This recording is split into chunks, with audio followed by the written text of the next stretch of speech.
contextualizar para o pessoal onde essa guerra está acontecendo, porque pode ser que alguém caiu assim e não conhece bem o que é que está acontecendo. A gente tem aí a França, né? A França faz fronteira com a Alemanha, e a Alemanha faz fronteira com a Polônia, e a Polônia faz fronteira com a Ucrânia. Então, a Ucrânia está bem próxima, né? Pode não parecer, né? Mas a França já levantou a bandeira branca?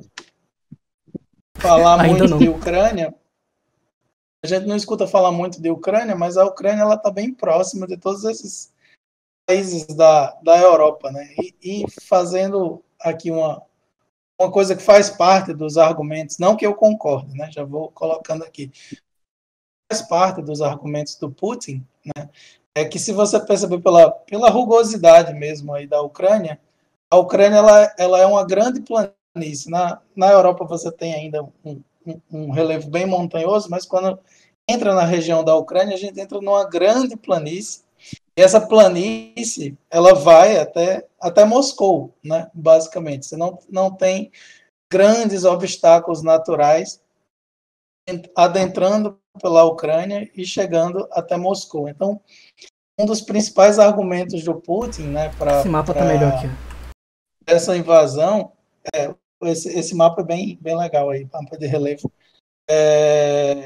Um dos principais argumentos do Putin é essa questão estratégica da Ucrânia para justificar essa invasão. Do ponto de vista histórico, né, os colegas já comentaram aí, mas a capital Kiev, nessa região aí, foi um dos principais polos de ocupação, né, quando os eslavos, a origem do povo russo, né, é dos eslavos, quando os eslavos ocuparam aí essa região há muitos séculos atrás, Kiev foi o Kiev, eu prefiro falar Kiev, foi um dos principais polos de ocupação. Aí é aí onde os eslavos ocupam, e essa passou a ser a principal cidade dessa região. Não por acaso ela está aí, né, no vale de um rio, que agora eu não vou lembrar o nome desse rio aí, mas é um dos rios de Dnieper, é um dos principais rios da região. E aí, como todas as principais ocupações humanas, ela se dá nos vales dos rios, né? Essa ocupação ela teve sucesso aí. Quando essa região passou a ter os ataques dos mongóis, né, vindo da Ásia, que é aquele conflito da história da humanidade que a gente tinha entre as primeiras civilizações que conseguiam se estabelecer, né, conseguiam desenvolver a agricultura, e ainda com as civilizações que tinham um comportamento mais migratório, né, você teve esse conflito com os mongóis, e aí uma parte desses eslavos, eles se mudam para Moscou, né, mais lá para cima, mas aí a origem desse povo é toda a mesma. Aí tanto que eles ficam um pouco isolados do Império Romano. O Império Romano chegou lá, tanto que aquela águia de duas cabeças que o Putin tem sempre numa bandeira por trás dele, ela é romana, né? Os romanos eles chegaram lá, mas os romanos eles mantiveram a cultura desses povos eslavos aí que ocuparam essa região, ela se manteve. Tanto que eles usam o alfabeto cirílico, né, que não tem contato com o latim. Mas eu estou só fazendo essa parte histórica para a gente falar dos argumentos, né, um pouco dos argumentos do Putin, não que eu concorde com eles, ressaltando mais uma vez, para invadir essa região. São o mesmo povo, mas a gente tem, desde o século XII, uma tentativa dos ucranianos, do povo que ocupa essa região da Ucrânia de se libertar, né? E isso vai esbarrar lá quando a gente chega na Revolução Russa, né, que deu origem à União Soviética, né? Vocês que conhecem a história sabem que os russos eles formaram dois exércitos que lutavam um contra o outro, né? Você tinha o exército branco a favor do czar, do Nicolau, e tinha o exército vermelho, que era o exército comandado pelos bolcheviques, né?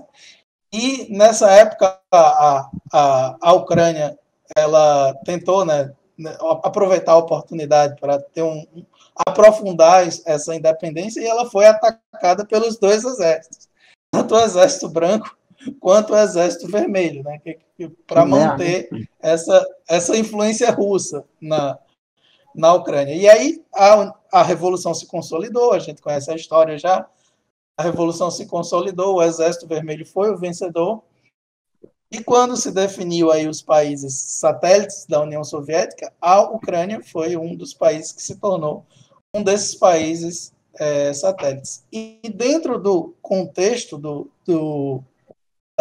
da dominação soviética sobre esse país, a gente tem lá o desastre do Holodomor, que a gente tem vídeo aqui no canal, tem vídeo lá no Visão Libertária, tratando muito bem sobre isso, e tem o filme que eu indico que todo mundo assista aí, que está no Netflix, está fácil, que é agora vai fugir o nome, o Espião de Stalin, né?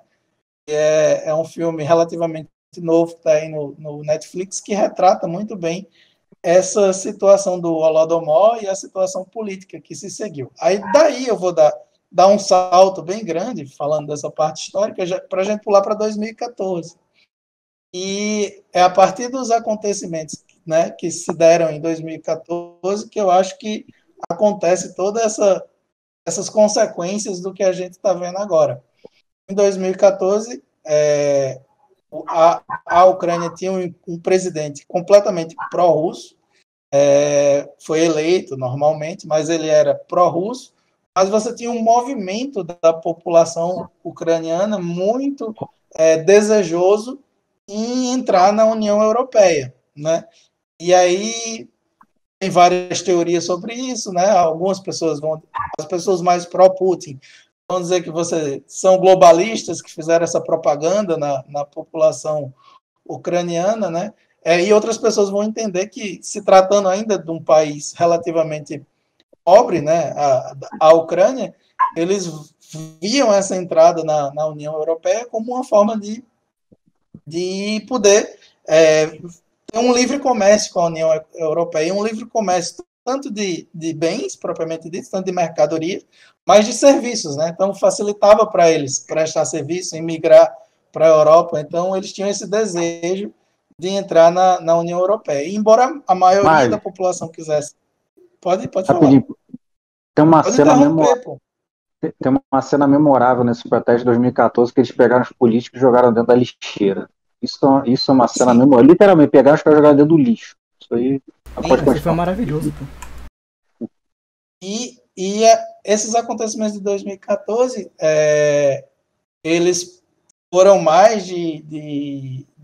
bem mais de 90 dias de protesto, agora eu não vou lembrar, e culminaram com a polícia de choque lá da Ucrânia fuzilando civis, né, atirando nos civis que estavam protestando lá na Praça da Liberdade, uma praça lá de Kiev. E esse fato deles atirarem nos civis gerou muita revolta e só intensificou mais ainda os protestos. Tudo isso foi transmitido pelos celulares, aí a gente tem o fenômeno aí da informação descentralizada e distribuída. E aí, para isso, para quem não conhece, eu recomendo que veja o documentário lá também, tem disponível no Netflix, né, que é o Winter of Fire. E está lá disponível lá no Netflix, que mostra tudo isso. Tem todas essas cenas, tem as cenas dos policiais atirando nas pessoas, tudo isso. Colocando na tela aí a foto do protesto, só para ilustrar. Tudo isso foi disponibilizado na internet e isso só aumentou os protestos, né? Só aumentou os protestos até que o presidente lá, o presidente pró-russo, ele teve que fugir e fugiu exatamente para a Rússia. E aí, posterior a isso, eles fizeram eleições, elegeram um segundo presidente, que agora eu não vou lembrar o nome dele. É o Poroshenko, se não me engano. Isso, que era um pouco mais, né, pró-Ocidente, mas não tanto. Depois disso, fizeram outras eleições, né, eleições democráticas, né, que veio o Zelensky, né, que é esse presidente que está agora aí. E, paralelo a isso, quando o presidente caiu, com a convulsão lá do país, duas províncias aqui que já foram citadas, né, entraram em revolta também, a província de Lugansk e a de Donetsk, né, que são províncias no extremo leste da Ucrânia, lá na fronteira com a Rússia. E essas duas províncias, claramente, elas são... essa revolta delas receberam patrocínio em dinheiro e armas da Rússia, isso é claro. Tanto que um dos opositores de Putin, em 2015, ele tinha um dossiê sobre isso, para ser divulgado. Eu não vou lembrar o nome dele também, gente. Eu tenho um problema da dislexia e nomes, principalmente nomes russos, me fogem da cabeça. Assassinado, né, a 100 metros do Kremlin, né? Ele ia divulgar esse material mostrando toda a operação russa para manter essa revolta nessas duas províncias, mas ele foi assassinado antes de divulgar. Mas o material está aí, está na internet, procurando, se acha, só não teve a divulgação de maneira organizada. Paralelo a isso, dessa revolta dessas duas províncias, a Rússia anexa a Crimeia, né, que é esse pedacinho de terra que está aí em cinza, lá embaixo, no extremo sul da Ucrânia. A Rússia invadiu essa região. Ela já tinha bases, a Rússia já tinha bases militares nessa região, em um acordo com a Ucrânia. A Rússia já tinha essas bases desde o final da Segunda Guerra Mundial. Quando a Ucrânia se tornou independente, a Ucrânia, eu não falei sobre isso, mas para não ficar muito longo, já estou muito longo aqui falando, mas a Ucrânia ela se torna independente em 91, eu acho. Então, um dos acordos disso era que a Rússia manteria as bases aí na Crimeia. Então, ela manteve essas bases, mas em 2014 também, quando houve a Revolução e o presidente pró-russo foi defenestrado do cargo dele, digamos assim, a Rússia aproveitou essas bases para montar uma operação aí de infiltração e anexou essa península da Crimeia sem muitos combates, sem muitas dificuldades, né? Ela só colocou os soldados aí e o pessoal aceitou. E aí dizem que fizeram um referendo e tal, mas você fazer um referendo com uma ocupação militar é um referendo que sempre é contestado. Então, eu só queria fazer esse contexto histórico para a gente ter uma base para discutir, porque a gente já estava falando várias coisas assim, e se o pessoal não estiver acompanhando, não sabe exatamente o que a gente estava falando. Então, a gente chega em 2022 com essa situação, né? Com a Rússia dominando já uma parte do território da Crimeia e com duas províncias lá no leste rebeldes, entre aspas, mas com claro patrocínio russo para manterem esses combates. Aí, então era isso, já falei bastante. Eu falo mais, vou me calar só para o pessoal falar também. Bom.